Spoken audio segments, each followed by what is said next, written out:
رانندگان ماشین‌های بارکش از جانب تاجیکستان میگویند بار اول به خریداری رخصتنامه به سمت ازبکستان حرکت میکنند.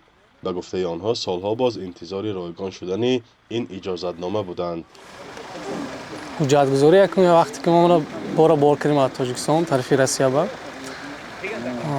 дазвол яъне ки рухсатнома байни тоҷикистон ва ӯзбекистон аз байн рафт. мо харидорӣ накардем. ана мушкилӣ бартараф шуд. یک سال پیش وضع تماما دیگرگونه بود. مشکلی به دست آوردن رخصتنامه و نرخ گران آن باعث انتظاری طولانی و سرگردانی رانندگان می‌گردید. حیدبای امینوف که 24 سال باز راننده است میگوید تا زمان رایگان شدن رخصتنامه بارها با مشکلی ها روبرو شده است.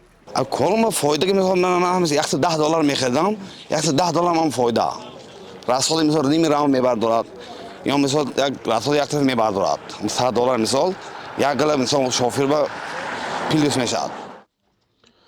اجازتنامه برای بارکشانی یا به اصطلاح دزوال میان تاجیکستان و ازبکستان روز 21 نوامبر از بین رفت.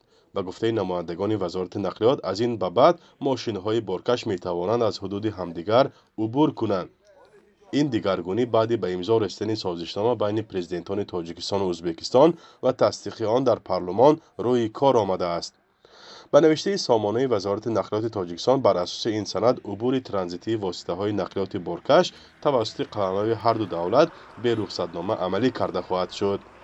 گرفتن رخصتنامه برای کشاندن بار از تاجیکستان به خارجه به واسطه خاک ازبکستان 6 سال باز هست، اما ارزش آن در ماه‌های اخیر بحث برانگیخت و این بخش را ناشفاف جلوه داد. رادیوی آزادی با مراجعت رانندگان در این موضوع اولین شده گزارش داده بود. فرزان محمدی، رادیو آزادی از گذرگاه فاتح آباد.